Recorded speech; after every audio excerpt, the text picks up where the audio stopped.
Part 24. Across the Heavens, Marvel's Mechanical Hunter. Author, De Chuan-Chi. Chapter 232. While picking vegetables, Parker winked at Sky mischievously and said, "You don't know yet, Yet is Chinese and is very good at cooking Chinese food. Diamond suit, diamond suit, diamond suit. Hee, let me tell you secretly. The Chinese food cooked by Ye is delicious." "Wow, really? Ye can also cook Chinese food, it's amazing." Of course, Ye is very smart, if he didn't want to continue studying. I think he would become the most powerful scientist. Listening to the conversation between the two, Yejuju, who had his back to the two, couldn't help but twitch his mouth slightly, and complained in his heart. "I really don't want to study. I have studied for so many years in my previous life, and I don't want to be tied to school in this life." While the two were washing and picking vegetables, Yejuju made a beef brisket stewed with tomatoes. After a busy time, they finally had dinner after 5 o'clock. In just 2 hours, Sky and Parker became good friends who could talk about anything, which was beyond Yejuju's expectation. The three of them had a good meal, but they didn't know that in the prison where Ivan was imprisoned, two gangs were vying to take Ivan away. One was naturally Justin Hammer, the boss of Hammer Industries, the mortal enemy of the Stark group who took Ivan away in the original play. The other was the secret force supported by Hydra. After a contest, Justin Hammer and the people of Hydra reached a cooperation, with Ivan providing the ideas and drawings for manufacturing mecha warriors, and Hammer Industries implementing the specific operations. Yejuju and Tony, and even Shield, didn't know that Hydra had secretly supported Hammer Industries and was going to give everyone a huge shock. Of course, Shield naturally knew that Sky had moved into Yejuju's residence, and investigated Sky's background within a day. And soon came to the conclusion that it was Sky who helped Yejuju and the others to erase the video evidence that was unfavorable to Yejuju. But these are no longer important to S.H.I.E.L.D., after all, Yejuju has been included in the list of the Avengers. Fury generously excluded Sky from the ranks of dangerous elements, which was also a bit of face for Yejuju. The next day, Hammer Industries obtained the reactor designed and manufactured by Ivan himself, as well as the design drawings of the mecha warriors from Ivan. After getting these, Justin Hammer invested a lot of money and manpower to build a manufacturing workshop for mecha warriors. Speaking of this, it has to be said that Tony is worthy of being the only Iron Man in the Marvel world. Although Hammer got the reactor, he really couldn't make a sophisticated armor like the Iron Armor. Even Ivan only made a reactor and made himself a simple set of whip rope equipment. This also shows that Iron Man is not so easy to copy. After Ivan built the reactor, he was sent to Hydra's secret base. Located in a middle-aged snow-covered mountain in the Nevada mountains, this is one of Hydra's many bases. After Ivan was sent here, he was beaten up by a group of big men who were taller and more ferocious than him, and then tied to a special chair. Ivan, who had a strong mental quality, didn't care about letting a few big men tie him to the chair.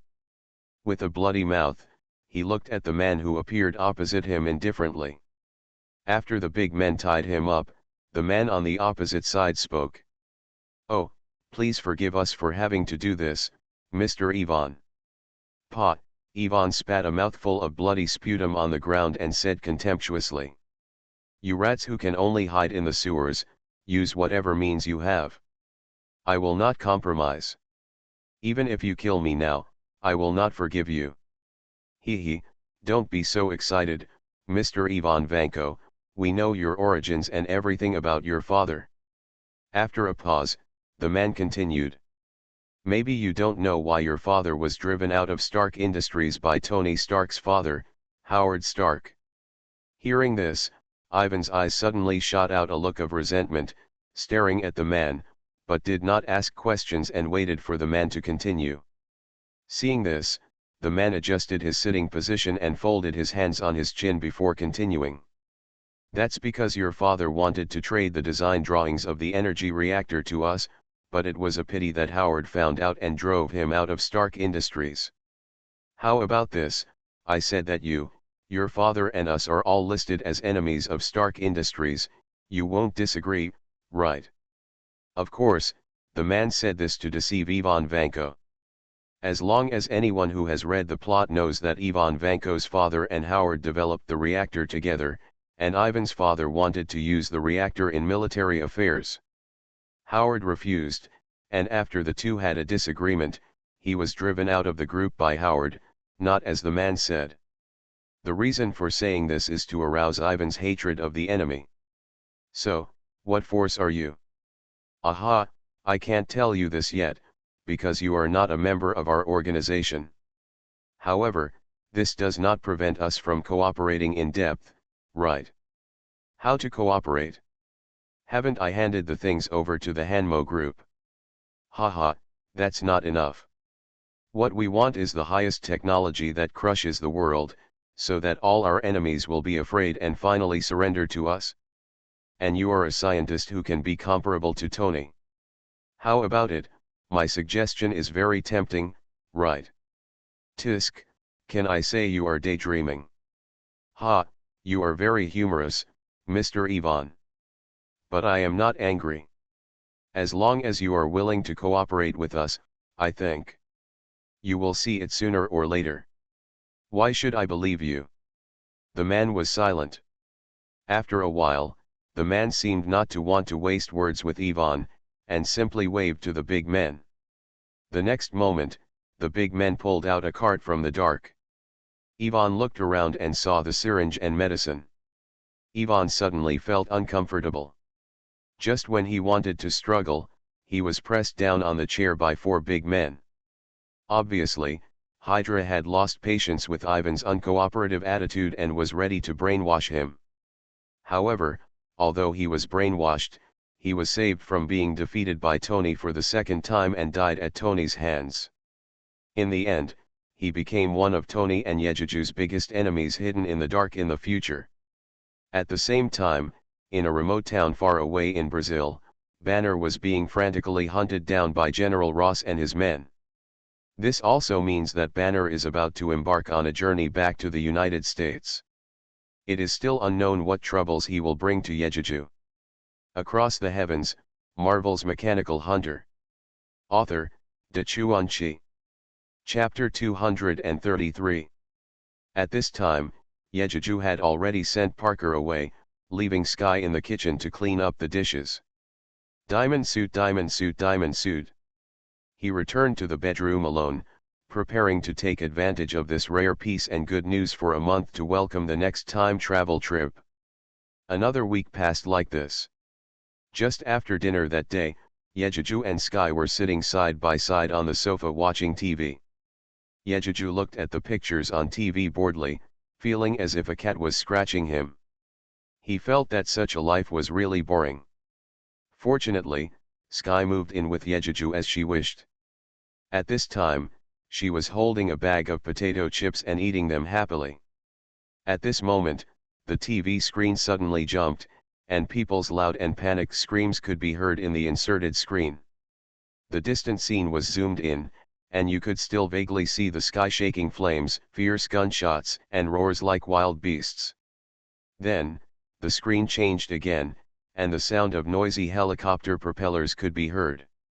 Then, a voice came from the screen. Dear viewers, I am Mateo Harewood, location reporter for XXX TV station. What we see now is a yellow evil giant wreaking havoc on this street and waging war with the army. We can see that the military has surrounded this street. I believe that it will not be long before the giant will be subdued by the army. As he spoke, the camera moved downwards, and what appeared on the screen was an ugly giant about 3 meters tall, grabbing a car with both hands and throwing it at a military vehicle not far away. It looked like the giant was throwing a small stone, smashing the car into a military vehicle dozens of meters away, smashing the military vehicle into pieces. Seeing this scene, Yejuju couldn't help but sit up from the sofa, and said to himself in shock. Isn't this hate? Could it be that the plot of The Incredible Hulk 2 begins now? Before he could continue thinking, he heard the system sound.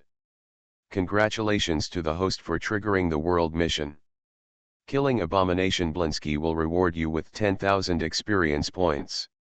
Upon hearing this mission, Yejiju's face suddenly fell. To be honest, he didn't want to do this task. What is hate? That's a monster that can push Hulk to the ground and rub him in the early stage. Who is Hulk? It can be said to be the most powerful ceiling in the Avengers. Who is he? He's just a weak chicken who relies on the system to gain some fighting power. With this little strength, how could he kill Abomination? While Yejiju was struggling, Sky, who was so shocked that he even forgot to eat potato chips, suddenly said, "Yeah, if there is such a monster in New York, won't you take action?" Hearing this, Yejiju glared at Sky angrily with a black line on his forehead, but he couldn't refute Sky's words. Sky was glared at by Yejiju, how blinked his innocent and beautiful eyes without worry and said, "Yeah, I know this monster is very powerful, but I think you should go. Don't forget, even if you don't go, Parker will go if he knows about it. Do you just want to see your good brother and comrade Parker killed by this monster?" Hearing this, Yejiju felt his forehead hurt even more, and then he realized. Yes. I know it all, Parker will naturally know it, and Tony will know it too. Both of them consider themselves the protectors of this country, and they will definitely go if they know about it. So, even if I can't defeat the Abomination by myself, won't Parker and Tony help me? Even if the three of us can't kill Abomination, isn't there still Hulk? Anyway, the system doesn't require me to kill the Abomination with my own hands. If I participated in this battle, wouldn't I easily get 10,000 experience points? Thinking of this, Yejiju walked towards the door without hesitation and said to Sky, "I will go, you stay at home and don't go anywhere, wait for me to come back." After saying that, Yejiju had already walked outside the door. After seeing that there was no one around, an idea came to his mind. The bracelet on his left wrist expanded rapidly, and in the blink of an eye, Yejiju's body was covered with a layer of armor. With a buzz sound, Yejiju rose into the air and quickly disappeared from Sky's eyes. Sky, who followed him out, was shocked to see Yejiju put on a very cool armor in the blink of an eye, and then watched Yejiju soar into the sky. Sky's eyes were full of surprise and traces of surprise. A different kind of emotion. At the same time, Parker, who was taking advantage of this rare break in school to chat with Gwen, also learned about the hateful things from the students around him who were looking at their mobile phones. When Parker hears that Abomination is at war with the military on the streets of New York, even hurting innocent people, the justice in his heart could no longer be suppressed, so he wanted to get up and immediately find a corner to change clothes, go out and defeat the giant and save the world. But when he looked back and saw his girlfriend Gwen next to him, Parker hesitated again. He really likes Gwen, and today's noon is a rare opportunity for the two of them to be together. If he just leaves like this, how can he be worthy of his girlfriend? When Gwen saw Parker, her eyes lit up at first, and then she looked at her hesitating look. She didn't know that this boyfriend had a strong sense of justice again. Coming from a family of police officers, how could she not understand Parker and even more support him in stepping forward?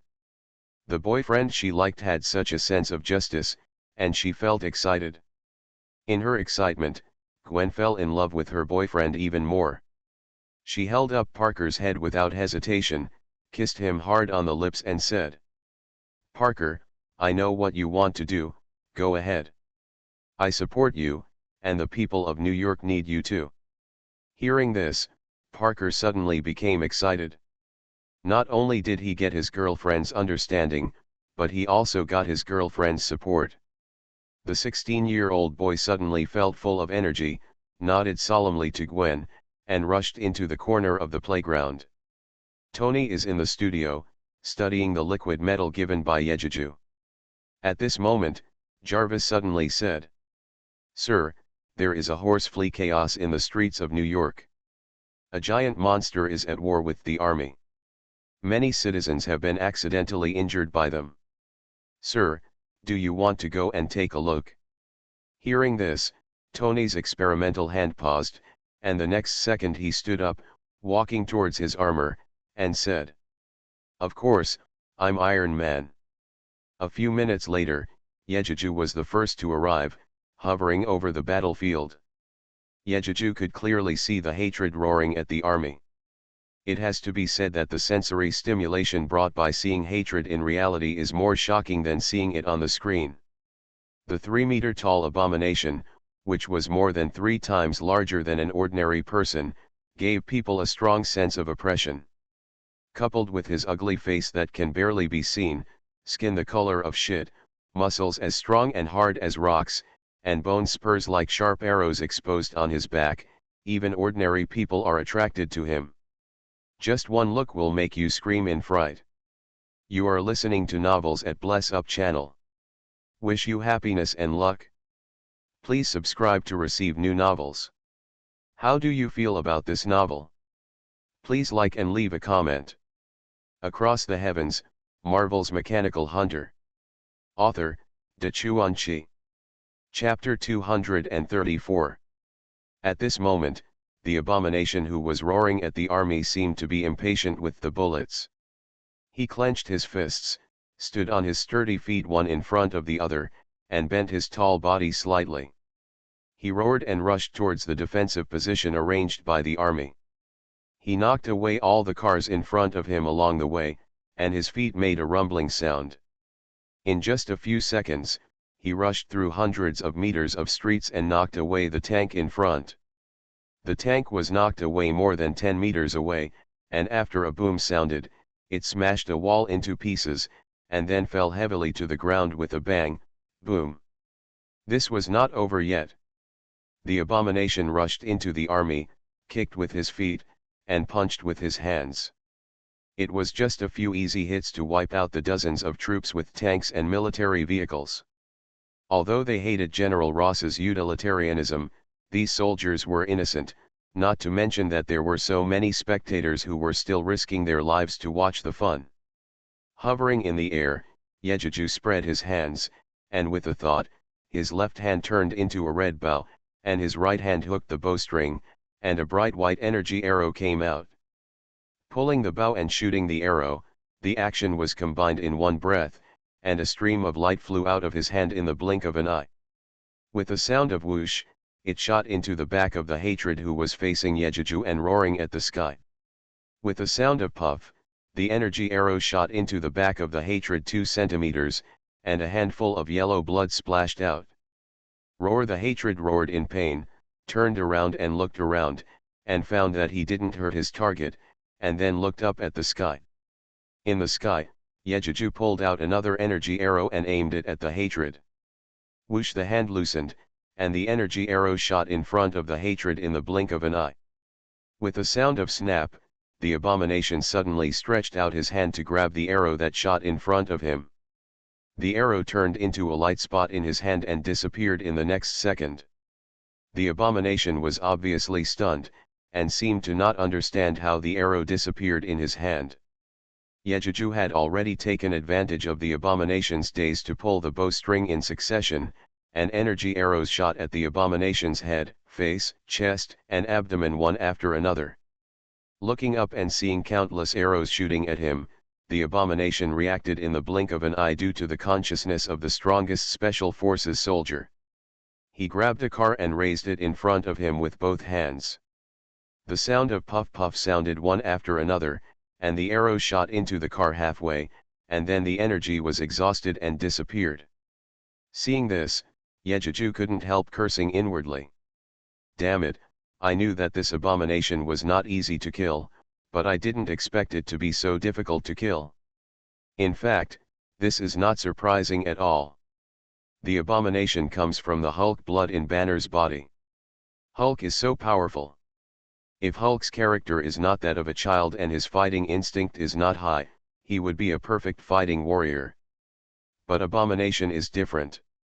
He is a special soldier and has rich fighting experience comparable to Yejuju. This is why, although they are both mutants, Abomination can press Hulk to the ground and beat him. The arrow was blocked, and Abomination roared "Ah!", hugged the car with both hands, and spun his body to smash the car towards Yejuju in the sky. Although this is just a simple action, Abomination's power is really huge, far exceeding Yejuju, who now has 24 points of strength. The speed of the car smashing was almost beyond the speed of sound. Fortunately, Red Queen reminded Yejuju at the critical moment. Yejuju did not hesitate at all. The thrusters on his palms and soles burst out together, and he dodged in a split second. Looking sideways, he saw a car flying past him and then falling heavily on the street. Yejuju couldn't help but smack his lips and thought, "No wonder everyone agrees that the Hulk is the ceiling of the Marvel World's combat power. With this kind of power, not everyone can resist it. No wonder, the dignified god of deceit, Loki, was smashed to the ground by Hulk like a child. Even Thor, who is the best fighter, can't beat Hulk."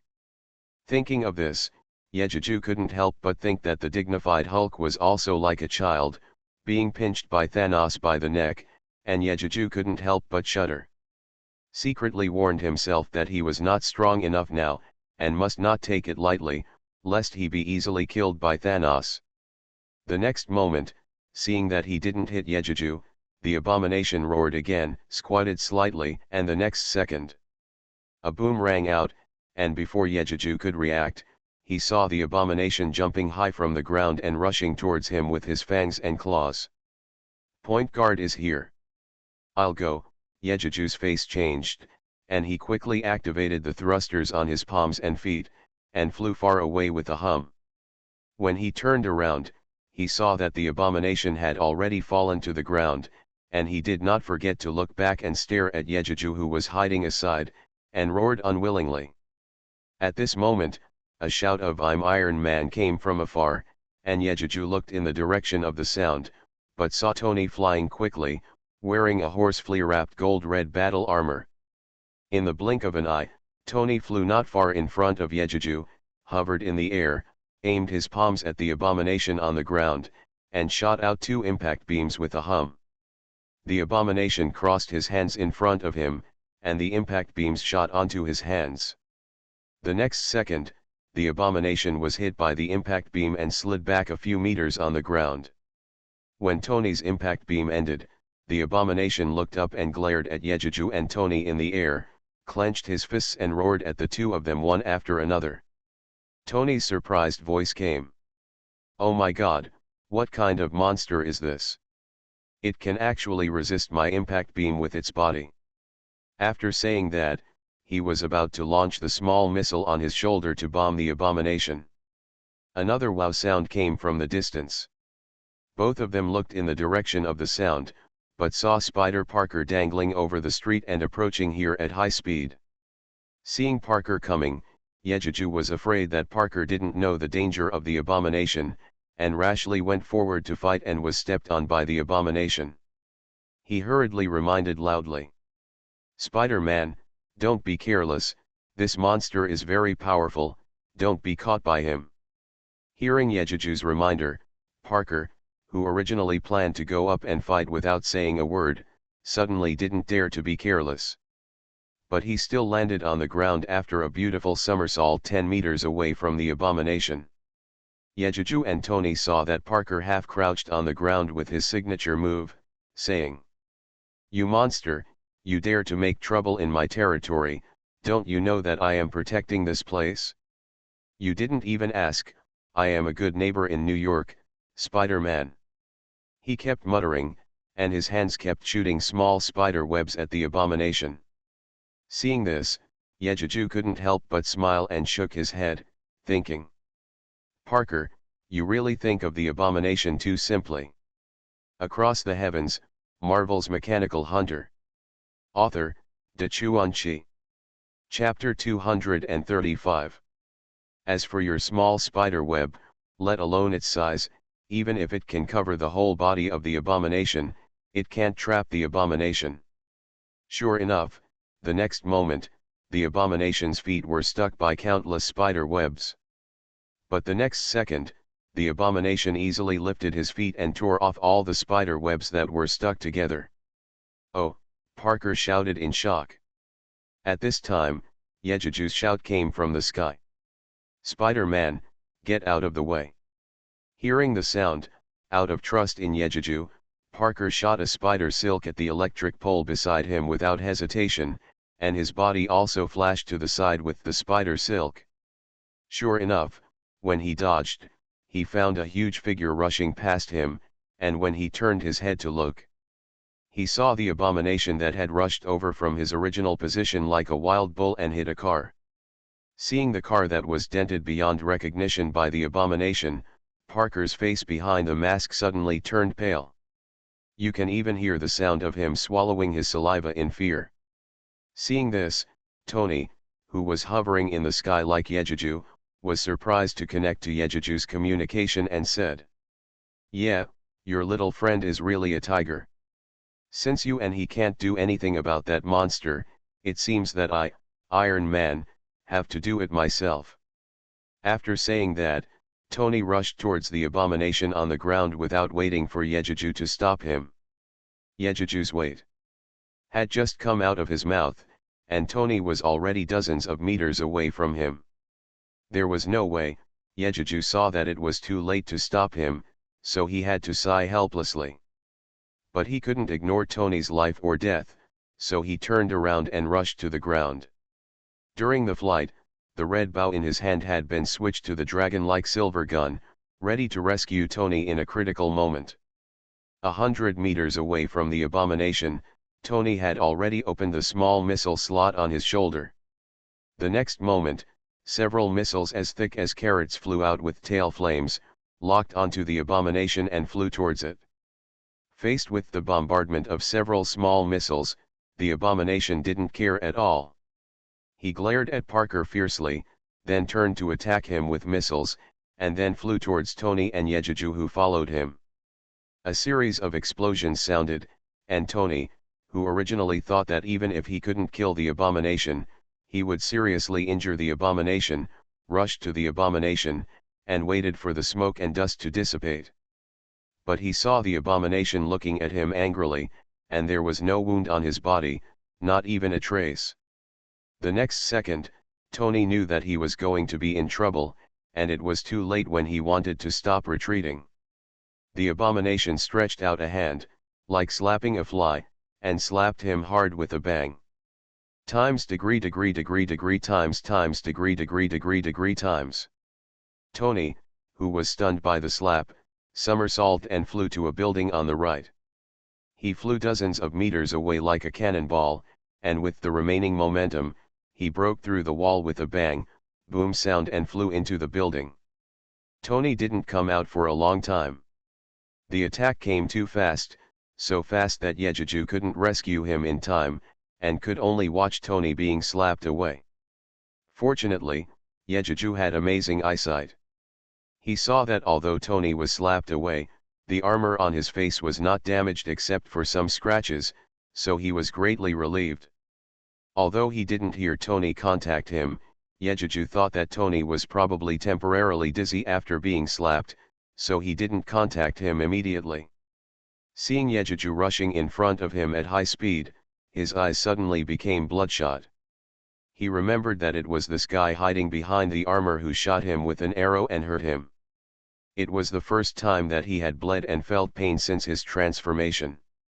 While he was filled with hatred and fear, he stared at Yejiju with hatred, ready to fight back at any time.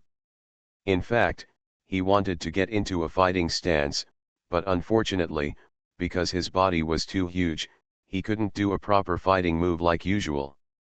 However, with his current physical strength, he had long been out of the scope of human fighting. With such a strong and hard body, let alone human fists and ordinary weapons, even bullets, shells, and missiles couldn't hurt him, so why defend? With a punch and a kick that had several tons of power, what kind of flexible fighting moves were needed? Not to mention that ordinary people couldn't bear the power of his little finger, even a building made of reinforced concrete could be blown up by him at will. What other fighting moves were needed? As long as he kept punching and kicking, no enemy could do anything to him. Yejuju naturally knew how powerful the hatred was, so he would never get close to give the hatred a chance to counterattack. Otherwise, why would he use a spear instead of a sword and shield? Isn't it because the longer the stronger the sword, the safer it is? The farther away from the hatred, the more time you give yourself to react, isn't it safer? The next moment, Yejuju had already flown to the top of the hatred's head, and unceremoniously stabbed the hatred's eyes with a gun from more than 2 meters away. Yejuju was fast, but the hatred still reacted. When the gun tip was 30 centimeters away from his eyes, the hatred suddenly raised his right hand to block his eyes. In fact, this was just a subconscious action he developed from long-term fighting. With his current physical strength, even if he didn't dodge, he could block Yejuju's gun tip by closing his eyes. It has to be said that the Hulk is the bagel-like existence of this world, and the strength of his body has long been beyond the scope of hot weapons and cold weapons. Even in the eyes of ordinary people, the most fragile eyelids cannot be hurt by these weapons.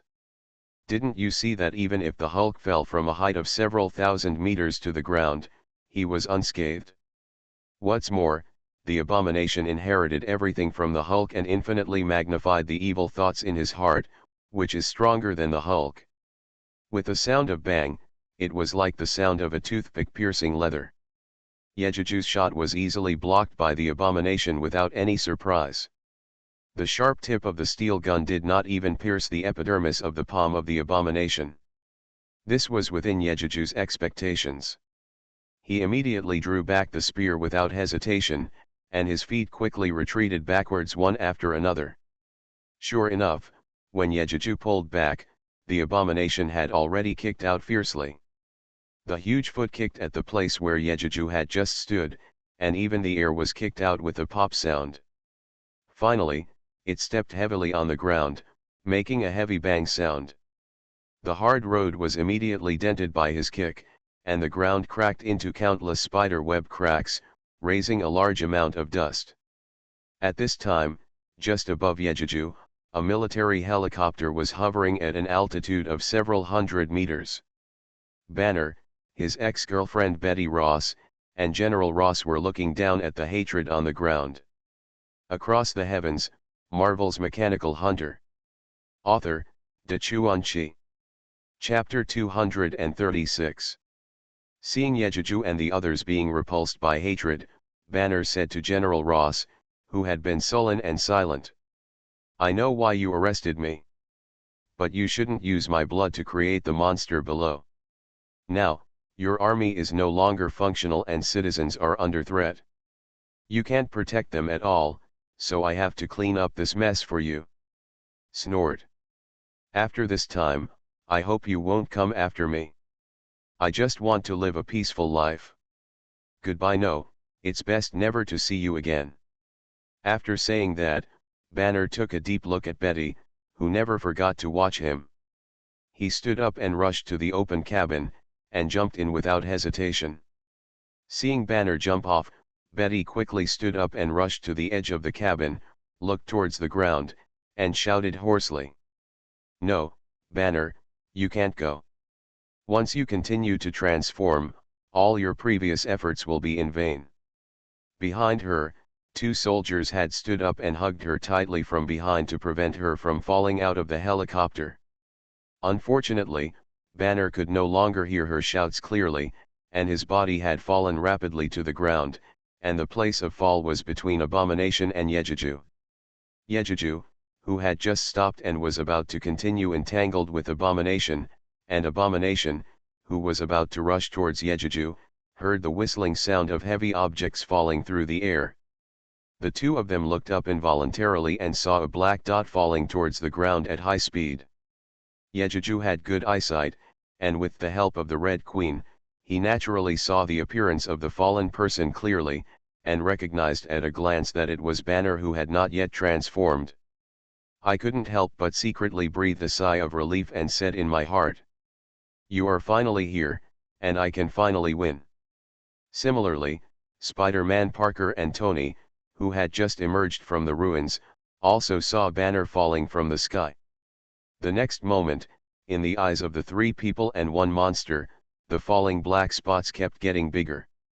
This kind of enlargement is not the normal enlargement of objects approaching the visual range, but it is enlarged several times in the blink of an eye. There was even an angry roar like a beast coming from the air. Yejuju knew that this was Hulk's unique way of appearing, as if not yelling was not enough to show that his appearance was different. At the same moment, Hatred looked up to the sky and let out a roar, shouting, "Who? Hulk, you are finally here.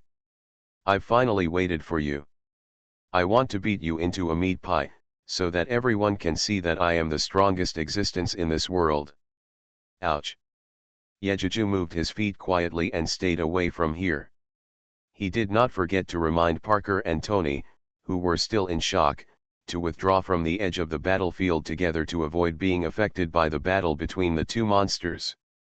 Although they didn't understand why Yejuju was so afraid of this thing that hadn't fallen to the ground, out of trust in Yejuju, the two of them stayed away from the center of hatred and walked around Yejuju obediently. The chatty Parker was about to ask time. Hearing a loud bang sound, the two of them turned around in shock. However, he saw a large cloud of smoke spread out about 10 meters away from Abomination, in which a huge green figure slightly shorter than Abomination was vaguely revealed. Parker didn't know what this figure was, and it was not surprising that Yejuju had known it for a long time, but Tony had seen some things in some military databases that ordinary people couldn't see, and he recognized this thing at a glance. Surprised and said, "It's the Hulk." When Parker heard this, he subconsciously asked, "Giant? Or green?" Yejuju nodded, looking at the battlefield that was about to break out, and said, "Yes, he is Dr. Banner who mutated after being exposed to gamma rays. But I am used to calling him Hulk at this time." When the two heard this, they all turned around and looked at Yejuju in surprise. The difference is that Parker is someone who is worshipped and looked up to. Yejuju is really awesome and knows everything. But Tony was surprised that Yejuju knew more than him. Could it be that Ye, like himself, also possesses an artificial intelligence no less powerful than Jarvis? Otherwise, where did Ye know so many unknown secrets? At this time, the smoke and dust in the field had almost cleared. Hulk may have been suppressed for a long time. Still not satisfied with this, he clenched his hands into fists by his side, stretched out half of his body and roared another ouch at the hatred. Hatred, however, ignored everything, raised his fist as big as a dustpan, stepped on the ground with a loud rumble, and rushed towards Hulk like a train. Yejuju, who was experienced in fighting, immediately saw the difference between the two monsters. Hulk has almost no fighting experience and relies only on instinctive reactions. But Abomination is different. Even if he can't get into a fighting stance, he still has fighting experience, and his grasp of fighter planes is unmatched by Hulk. This is evident from the moment Hulk lands and doesn't know how to deal with the enemy, but Abomination strikes first. Sure enough, Hulk immediately suffered the biggest humiliation since his transformation. Before he could start attacking, Abomination hit him hard on the chin with his fist and taught him how to be a giant. There was a frightening loud bang, accompanied by the huge figure of the Hulk, flying back high. Yejuju couldn't help rubbing his teeth and took a breath of cold air, feeling pain for Hulk. Let alone other things, any person or animal who gets hit on the chin would not feel so good, right? Yejuju thought so. With a boom, Hulk fell heavily to the ground. Before he could get up from the ground, he was pressed to the ground by the Abomination who rushed over. Then, it was the standard left and right shooting in the mixed martial arts ring. I saw the Abomination hammering Hulk's cheeks with his left and right hands one after another. The bang-bang sound was louder than hitting a sandbag, and Yejuju and the other two swallowed their saliva. However, the three of them sighed at the same time. This Hulk is really resistant to beating. After being beaten like this, not even a drop of blood splashed from his teeth, he is really strong. Hulk was beaten up by the abomination and became completely angry. He didn't know where the strength came from, but he actually lifted up the abomination that was riding on him. Hulk also took this opportunity to stand up from the ground. The next moment, Hulk roared "Ah!", raised his fist that was also as big as a dustpan, and rushed towards the abomination that was retreating. Next, the three of them saw a scene like a battle between primitive people.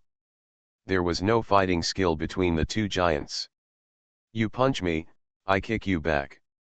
However, although there was no skill, the three of them were excited. You are listening to Novels at Bless Up channel. Wish you happiness and luck. Please subscribe to receive new novels. How do you feel about this novel? Please like and leave a comment. Across the Heavens, Marvel's Mechanical Hunter. Author, Dachuan Chi. Chapter 237. Without him, this most primitive fist to the flesh, hearing the sound of pang pang fist hitting the flesh can always inspire the most primitive nature of human beings. Google search reading. If all three of them hadn't known that this occasion was inappropriate, they would have cheered for the fight between the two giants. Among the three, only Yejuju could see it. Even though Hulk and Abomination were fighting back and forth, it seemed like no one was taking advantage. But from the subtle differences, it can be seen that the strength of Abomination's punches is slightly stronger than the last. Just like some boxing techniques in Chinese martial arts, there are always some, and the strength can be cumulatively increased over and over again, and one punch is heavier than the other. Gradually, it can be seen that hatred has gained the upper hand in the battle, and sooner or later it will be Hulk who is knocked to the ground. However, Yejuju is not worried about Hulk. Because the reason why Hulk is called the Invincible Hulk is because he has an ability that all superheroes do not have. That is anger. Yes, the angrier you are, the more powerful you are. It's a true portrayal of the Hulk. The Hulk in his normal state is powerful but can still see his limits. But once he gets extremely angry, just like the great beast that broke through the limit, its power was so great that it broke through the sky. Only Thanos, who obtained the Power Stone, could beat the Hulk at that time. Just like the behemoth in the sky that appeared when Loki led the Chitauri to attack the Earth in Avengers 1. Such a huge and terrifying monster that even Tony would have to cut open his body, burrow into his body, and release all the missiles in his body to kill one. But for such a powerful aerial behemoth, the Hulk in his exposed state can face to face, and it is conceivable that he can knock one over with one punch. At this time, Hulk was obviously not exposed. But as long as he is beaten by hatred, Hulk will fall into a state of rage sooner or later. At that time, not to mention hatred, even Yejuju and the other three who helped hold down the battle had to be careful not to be innocently hurt by the furious Hulk who refused to recognize his relatives. Seeing Hulk gradually being suppressed by hatred, Parker couldn't help but worry and said, "Yeah, and this one, what should I call you? Should I call you Mr. Tony, or Iron Man? Since you are yes friend, you can call me Tony like him. Or Mr. Millionaire." Hearing this, Tony replied in a humorous way, but his eyes were still watching the fight between the two giants. Yejuju rolled his eyes, speechless for this talkative and arrogant man, but he couldn't do anything about their personalities, so he could only continue to pay attention to the battle and ignore them. Parker was very happy because he could talk to his idol Tony. He felt that today was his lucky day and he had a lot to say. Hearing this, Parker nodded quickly and said, well, I'll call you Mr. Tony. Haha. I'm so happy. Hello, Mr. Tony, my name is Parker, Peter Parker. Yeah, S best friend. You can also call me Parker, or, Spider-Man. Okay, I remember you, Spider-Man, Parker. Tony obviously didn't take what Parker said to heart and answered Parker's words casually. Parker didn't react until he finished speaking. He remembered what he had to say before and continued. Yeah, Mr. Tony, well, I think this big green guy can't defeat that shit-like monster, can we? Well, do you want to go up and help him? After all, our enemies are all that ugly big guy, aren't they? Hearing this, Yejuju rolled his eyes and said angrily. I won't go. No one else can get involved in the fight between those two guys. I don't want to get hurt by them. But we can wait. When the opportunity comes, I will remind you to take action together and give that hate a fatal blow. Hearing this, Tony and Parker both answered. Hate. Do you call this an abomination? Tony pointed at Abomination, who was punching Hulk, and asked, and then said. Well, this is a good name, quite vivid. Parker stretched out his hand to scratch his head and asked uncertainly. Yeah, do you think that Hulk can beat that, Abomination? I mean, do we have a chance to pick something up? Of course, don't underestimate the Hulk, he's not completely angry yet. Once he gets angry, even if two hatreds are tied together, they are no match for Hulk. Oh, really? Tony and Parker asked in unison after hearing this. Yejuju nodded and continued. We'll see. After saying that, the three of them became real spectators, watching the battle between the two giants as a real-life beating competition. At this moment, it was obvious that Hulk was no longer a match for Abomination. He was once again punched by Abomination and staggered back, eventually falling to the ground. Abomination was still the same as before, and he rushed forward violently, hitting Hulk hard with his heavy body. While beating Hulk's head hard, he said mockingly. Get up, big guy. Aren't you a good fighter? Why didn't you fight back? I didn't even use any strength, and you were knocked down. Is this still the real you? Ah, Hulk. Rubbish. These few sarcastic words really worked. Hulk, whose head was shaken from side to side by the beating, shouted angrily. Ah, you made me angry, ugly guy. Didn't anyone tell you that the consequences of angering Hulk are very serious? After saying that, Hulk raised his head as much as he could, staring angrily at the Abomination riding on him, and let out a shocking roar of awe. Then, under the shocked gaze of Parker and Tony, Hulk stretched out his hands like lightning and grabbed both wrists of the Abomination. He didn't see how hard he used, but he threw the Abomination riding on him away. Yes, just like throwing away garbage, he threw it far away. Climbing up from the ground, Hulk turned around and glared at Yejuju and the other two who were watching the excitement. His eyes had turned blood red at this time. Being stared at by Hulk, it must be said that it still feels very oppressive. Yejuju and the other two couldn't help but take a small step back and shuddered. There was no way, the Hulk at this time was no longer as simple as a giant. Instead, it was like a giant beast that really came out of the prehistoric world. Just a glance made the powerful and proud Yejuju and the other two fear him a little from the bottom of their hearts. Fortunately, although Hulk was furious, he subconsciously didn't regard Yejuju and the other two as enemies, and turned to look at the Abomination that he threw out. At this time, the Abomination also turned over and climbed up from the ground, half squatting on the ground and grinning. Hee hee, is this right? This is worthy of your monster title of the Hulk. Come on. Let's really fight and see who is the most powerful warrior in the world. Across the Heavens, Marvel's Mechanical Hunter. Author, Dachuan. Chapter 238.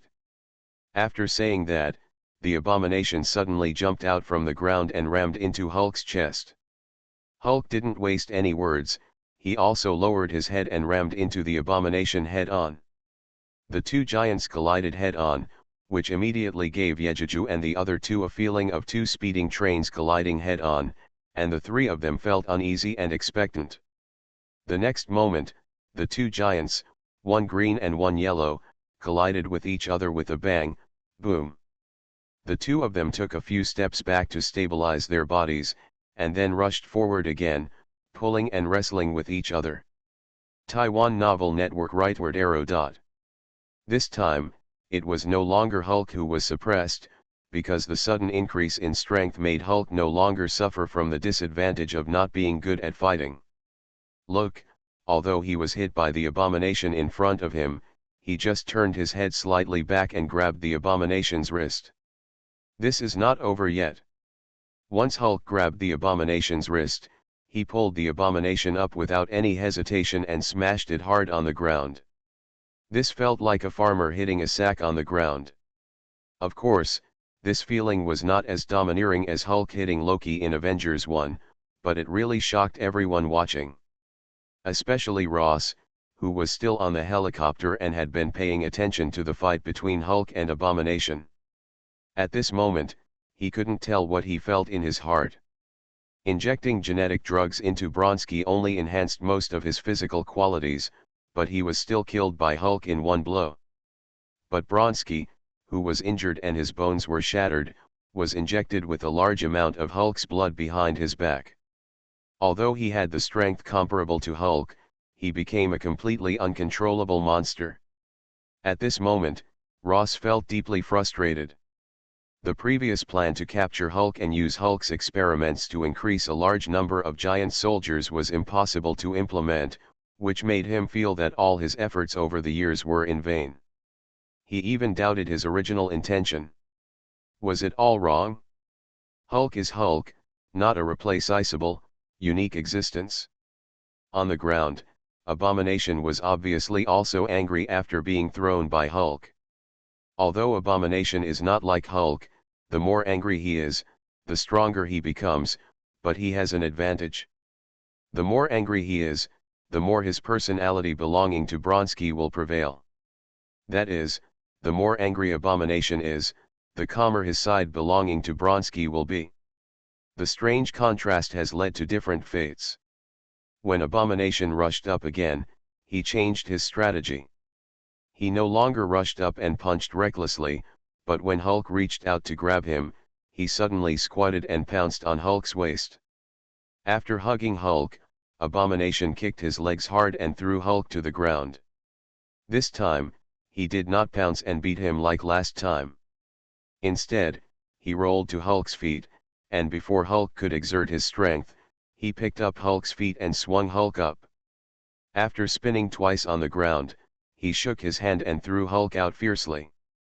The power of the Abomination was so great that he threw the huge Hulk far into the air, almost 100 meters high, and then smashed through the wall of the building and crashed into it. Taking advantage of this time, the Abomination turned back and glared at Yejuju and the other two, saying fiercely, "And you three little grasshoppers, you didn't take the opportunity to escape, I will kill you first, and then kill Hulk." As he spoke, he rushed towards the three people. Before he finished speaking, Yejuju had already warned. "Parker, get out of the way, Tony and I will take off together, don't let him catch you." As he finished speaking, Yejuju had already taken off into the air, and with a flick of his hand, he turned into a red bow, and pulled the bow to shoot 3 times in a row. 3 powerful arrows were shot in the shape of a finished product at the face and chest of the Abomination who was chasing Parker. At this time, Yejuju didn't understand. Hulk was obviously the mortal enemy of Abomination. Why did Abomination come to trouble the 3 of them when Hulk hadn't been dealt with yet? This is actually not surprising at all. Abomination was thrown down by Hulk several times, and the anger in his heart naturally couldn't be suppressed, but Hulk was more resistant and stronger than him. It was really not a problem that could be solved in a short time. And to release the anger of being abused, it is natural to bully those who are weaker than oneself. Therefore, it is understandable that Abomination took the opportunity of Hulk being thrown out temporarily to beat up Yejuju and the other 2 to vent his anger. At least, he can regain some confidence in the 3 people, right?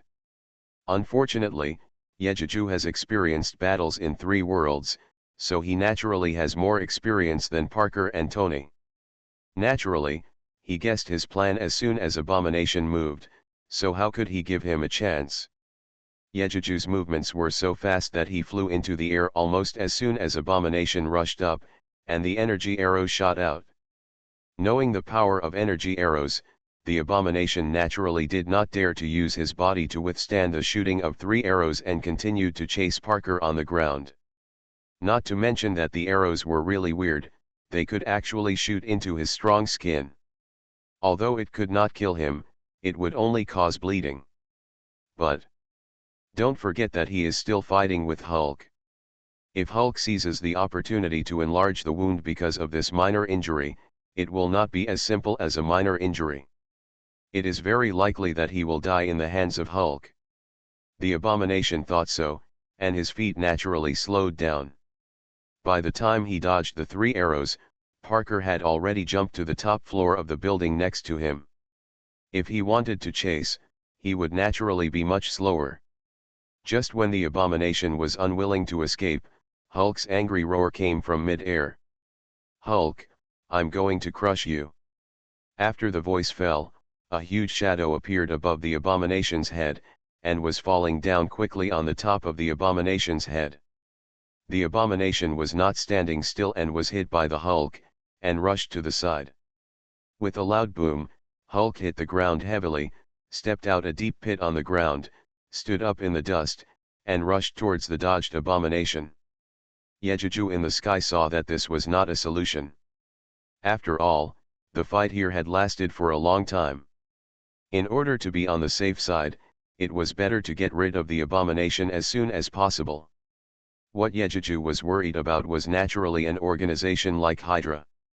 You know, this is not just a plot of the Invincible Hulk. Don't think that Hydra doesn't know what happened here. If they have the opportunity to get involved, it will be a real problem whether they can kill the Abomination. Thinking of this, Yejuju flew in the air, shooting energy arrows from time to help Hulk restrain the Abomination, so that Hulk could catch the Abomination more easily. Unfortunately, Hulk was a fool, and he only smashed and threw. Although he seemed to beat the Abomination badly, he actually couldn't hurt the Abomination at all. As a result, Yejuju couldn't help but get anxious. Thinking of the play, the bone spurs on the back of the Abomination were hard and sharp, but once they were pulled out, they could cause great damage to the Abomination. If Hulk could pull out all the bone spurs on his back, maybe the Abomination could be seriously injured, and he would have a chance to kill him. Thinking of this, Yejuju shot energy arrows and shouted to Hulk. "Hulk, pull out the bone spurs on his back, so that he can't get up." Across the Heavens, Marvel's Mechanical Hunter.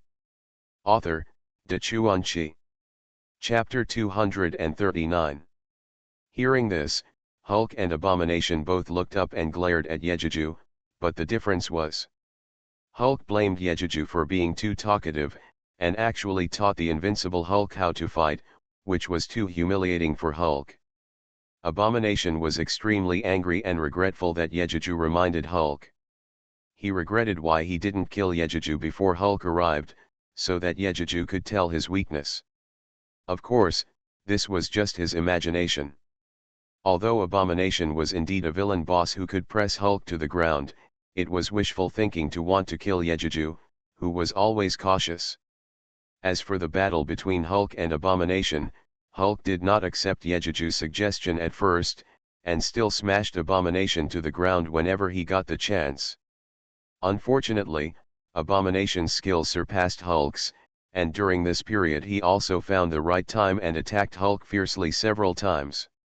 Hulk was pressed to the ground and beaten several times, and the streets, surrounding shops and buildings were left with traces of the fight between the two giants. It is conceivable how destructive these two giants are. This has to be said that Bronski is indeed a powerful Special Forces soldier. Even when he was attacked by Hulk and Yejuju, and even when his own strength was slightly inferior to Hulk, he could still seize the opportunity to counter-attack Hulk. It was really amazing that people wanted to applaud him. Yejeju gritted his teeth secretly and hated Hulk's childish temper. Fortunately, God was on Yejeju's side. Although the furious Hulk was angry and didn't listen to Yejeju, the Hulk in the fight happened to press the abomination face down on the ground. The abomination, who was stepped on by Hulk, was of course unwilling to accept it and struggled hard, which angered Hulk again. Hulk roared, bent down without thinking, and grabbed a bone spur on the back of the abomination. Good guy, Hulk grabbed the bone spur, and abomination struggled to get up. With a sound of click, pop, a hard bone spur was pulled out of abomination's back by Hulk. Only abomination could feel the pain of the bone spur leaving the body. At this time, he was screaming roar, roar on the ground in pain, and his hands were clenched into fists and pounded on the ground randomly, making pits and cracks on the hard ground. Speaking of which, the bone spur on abomination's back did not grow randomly, but grew from the spine. Pulling out the bone spur is equivalent to injuring his spine. How can a spine be healed if it is injured? This is only abomination. If it were an ordinary person, Hulk's blow would either paralyze him or cause him to be seriously injured and unable to get up. The bone spur was still in Hulk's hand. Hearing the screams of the abomination and watching the wound on the back of the abomination where the bone spurs were pulled out and yellow blood was still oozing out, Hulk didn't know what to do. The next second, Hulk grabbed the bone spurs on the back of the abomination one by one and pulled them out fiercely like a bear pulling carrots. In the field, the abomination was heard howling miserably. At first, he could still struggle from time to time, but later, as more bone spurs were pulled out, he even had less and less strength to struggle, and his howling became weaker and weaker.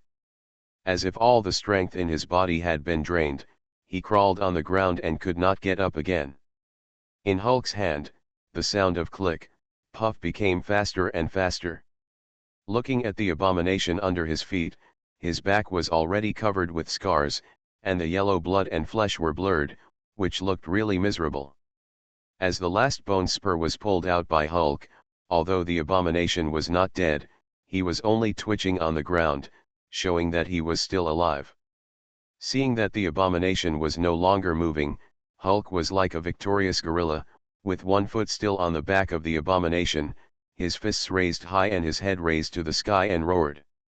Seeing that the abomination on the ground was subdued by Hulk, General Ross and his daughter Betty on the helicopter breathed a sigh of relief. The next moment, General Ross looked at the Hulk and the abomination on the ground, and his mind was moved again. It seems that the Hulk cannot be caught. After all, Banner was caught because Banner used a drug that suppressed the mutation of the Hulk in his body, so he was caught without transformation. But Bronsky, who mutated into the abomination, is still there. If the living abomination can be brought back, maybe we can find some way to make the soldiers mutate normally from his body. If the experiment is successful, not only can we get through this trouble safely and keep our position, but we may be able to take a step further. Thinking of this, General Ross immediately picked up the communication equipment in his hand and said, "All ground forces listen to my orders, immediately drive away the Hulk and all irrelevant personnel. I want you to bring the abomination back to the base alive and intact." After speaking, Ross paused and continued in a firm tone. "If you encounter someone who hinders your actions, you can eliminate them on the spot without asking for permission." Hearing this, Betty, who was on the helicopter, looked at her father in disbelief, shaking her head and questioning loudly. "No, you can't do this. Aren't you giving up? Didn't you see the monster on the ground, how cruel he is? How many soldiers and innocent people he killed, can't you see? You still want to continue your disgusting experiments, and want to create such a terrible monster.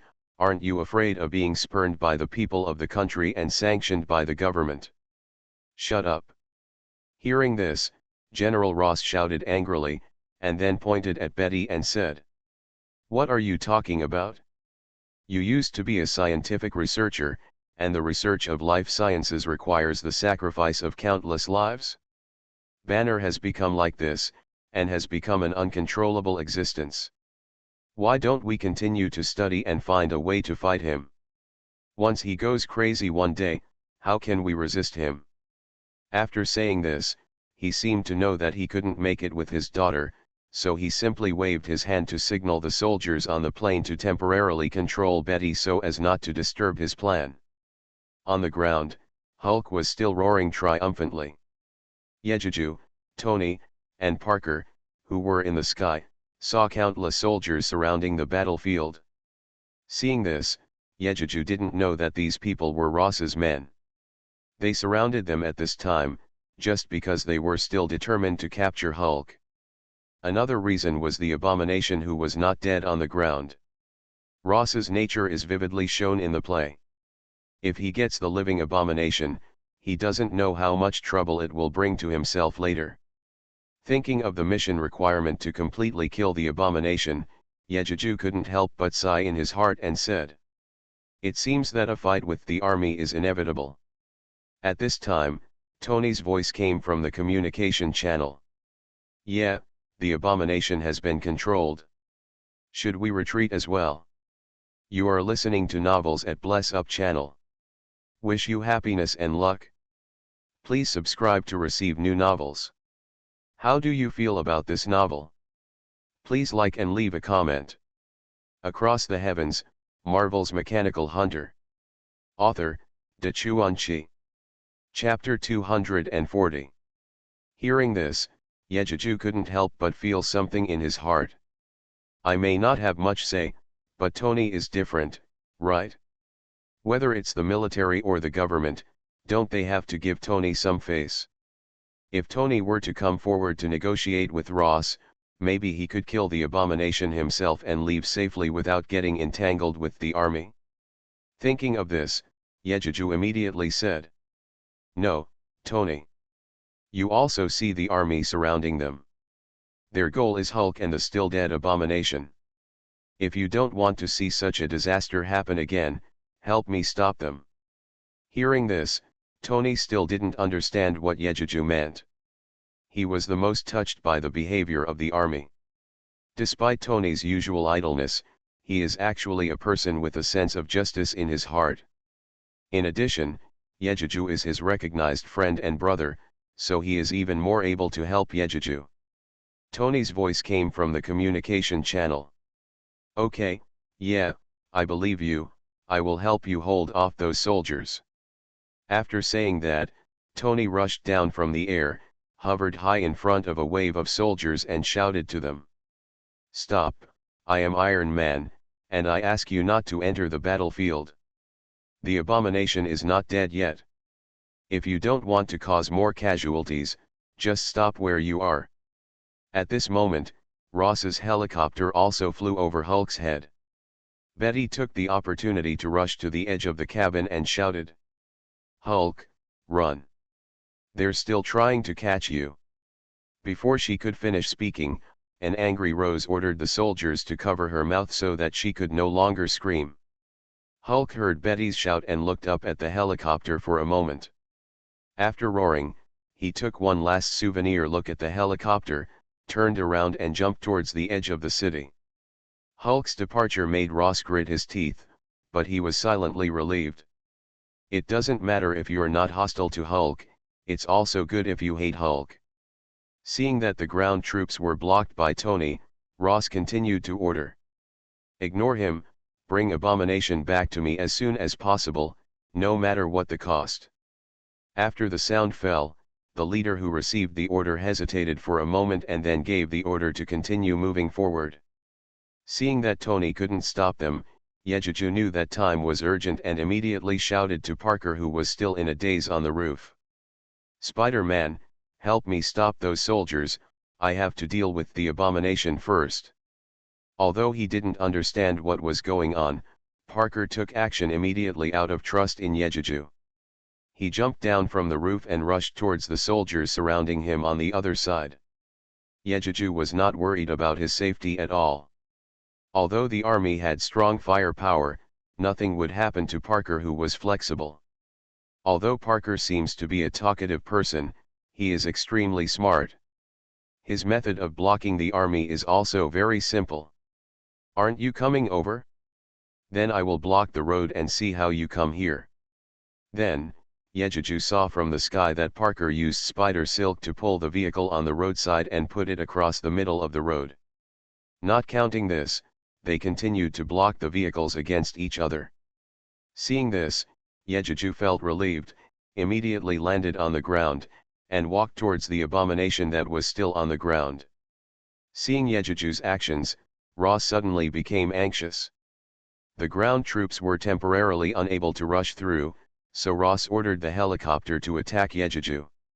He must prevent Yejuju from killing Abomination before the ground troops rushed in. Hearing the sound of a helicopter flying towards Ziji above his head, Yejuju unceremoniously released 10 mechanical drones, controlled by Queen Hong, to block the helicopter from coming. Of course, when necessary, they would not hesitate to destroy the opponent's helicopter. If he wanted to completely kill Abomination, after Yejuju thought about it, no matter how strong Abomination's body was, he would still die without his heart. Maybe it wouldn't work earlier, after all, the skin of hatred is too hard. But it was different now, because his back was covered with hideous wounds, some of which were as big as a sea bowl. It would be much easier to start from there. Yejuju thought and did this. Ross on the helicopter saw through the telescope that Yejuju was squatting in front of Hatred, and one of his stretched out hands inexplicably turned into a sharp dagger. The next moment, Yejuju inserted the dagger into the wound on Hatred's back. Even though he was far away from Yejuju, Ross seemed to hear the sound of the sharp knife entering his flesh. Yejuju on the ground also felt the same way. Although the skin of Hatred was as hard as vibranium, after passing through these skin, muscles, and bones, the inside was not so hard, and was still as fragile as ordinary organs and tissues. With the help of the Red Queen's scanning, Yejuju easily avoided the skeleton of Hatred, and the dagger easily penetrated into the heart of Hatred. There was an obvious pop sound, and the abomination on the ground howled out, and raised his upper body high. It was obvious that this time it hurt Abomination severely. Yejuju continued to retract the dagger without any mercy, and plunged it in again, several times after that. Abomination's heart was completely crushed by Yejuju, and a large amount of yellow blood spurted out from the corner of Abomination's mouth. Before the system could tell him that the task had been completed, Yejuju simply continued to penetrate deeper with his dagger, cutting off all the blood vessels around the heart. At this time, the abomination was no longer moving. The body crawling on the ground was almost motionless except for occasional twitching. Yellow blood continued to overflow from the corners of the abomination's mouth, and soon dyed the ground into a large area of yellow. Seeing this, General Ross felt that Yejuju was not stabbing the heart of the abomination, but stabbing his own heart. But he still had an illusion that even if the abomination died, as long as he got the corpse of the abomination, it would play a certain role. So he continued to order the soldiers to rush towards Yejuju without giving up. Yejuju had not heard the prompt of the system to complete the task, but he understood it a little bit after thinking about it, and released the blue clothes from the space without thinking. Seeing a woman in a blue leather coat appearing out of thin air next to Yejuju, General Ross's mouth suddenly opened wide, and the situation could be stuffed with an egg. Then, an even more surprising scene happened. The blue-clothed woman squatted down beside Yejuju, and her right hand turned into a flamethrower in the blink of an eye. The nozzle of the flamethrower extended into the wound on the back of the abomination, and the next second, a hot breath surged out. The flame temperature of the flamethrower itself is extremely high, and the flame temperature of the TX is much higher than that of ordinary flames. This flame burned in the internal organs of the abomination, and the power was naturally a little greater. Seeing this, Yejuju asked Lan Yi to continue burning the body of the abomination. After taking a look at the situation of Tony and Parker, he flew to Parker without hesitation. Tony was not worried. Even if the army focused on him, he had a way to remain unscathed. Across the Heavens, Marvel's Mechanical Hunter. Author, Da Chuan Chi. Chapter 241. But this is not the case with Parker. After all, even if the body mutates, it is still within the scope of the physical body. If a bullet hits the body, it will still be injured and bleed. Sure enough, as soon as Yejuju flew to Parker's side, he saw the wall that Parker had piled up with cars, and was knocked away with a bang. Then, tanks rumbled in, and countless soldiers with guns swarmed behind them. Yejuju threw Parker onto the building beside him and shouted, "Spider-Man, be careful to dodge the bullets, I'll stop them." As soon as he finished speaking, Wolf Warrior number 1 and number 2 appeared next to Yejuju. As soon as the two wolves came out, they pounced on the advancing tanks. He rushed to the side of the tank body, one left and one right, opened his mouth and sprayed out energy cannonballs. Amidst the sound of boom, bang, the track of the tank was interrupted by a shot, and the tank came to a complete stop. Seeing this, the soldiers behind picked up their guns and started shooting at Wolf Warrior. Then, a horrifying scene appeared. Whether it is a rifle bullet or a machine gun bullet, when it hits the Wolf Warrior, it will make holes one by one. However, it would return to its original uniform in the next second, which really made these soldiers who had not officially been on the battlefield feel frightened and frightened. Yejuju didn't rest either. Although the tank stopped, the artillery and machine guns inside could continue to operate. He couldn't guarantee that the soldiers inside wouldn't fire on him. The gun barrel was easy to deal with. Yejuju jumped up and landed on the tank. He held the gun barrel with both hands and twisted the gun barrel into a twisted shape with a strong force. It's not over yet, there are still machine guns to deal with. Yejuju's method was simpler. He turned his right hand into a short sword and cut the barrel of the gun sticking out of the car into two pieces with just a few sword strikes. Seeing Yejuju twisting the barrel of the gun with his hands and breaking the barrel with his sword not only made all the soldiers fearful, but also became inexplicably timid. If it weren't for the strict military discipline that restrained them, I believe that many people with fragile hearts would turn away from the pervert Yejuju. At this moment, the system prompt finally sounded. Congratulations to the host for completing the world mission. Killing Abomination Blinsky will reward you with 10,000 experience points. Tip: the host level is improved. Currently, it is level 25. Strength and physical strength are increased by 5 each, intelligence, spirit, and agility are each increased by 1. They have been automatically assigned to the attribute panel. Please check the details by the host. After the mission was completed, Yejuju immediately asked Parker to go back first, and then connected to Tony's communication channel to tell him that he could retreat. Then his mind recalled Lanyi and asked the Red Queen to control 10 mechanical drones and withdraw from the battlefield. Parker listened to Yejuju's words. He shot out Spider Silk while standing on the roof of the building and soon wandered out of the neighborhood. Tony naturally did the same, but before leaving, he still flew to Ross's helicopter and shouted to Ross, who kept a dark face. "You must also know my energy. It's best to let this matter go. Otherwise, don't blame me for using all my power to send you to prison." After saying that, Tony turned around and rushed into the sky, quickly disappearing from Rose's eyes. On the ground, Lanyi, the mechanical drone and the two wolves were all taken into the space by Yejuju. Yejuju didn't stop, he also rushed into the sky and disappeared from everyone's eyes. Looking at Yejuju and the three people who left one after another, and then looking at the abominable corpse still burning on the ground, Ross was so excited that he could not calm down. Obviously, he was very unwilling to do so.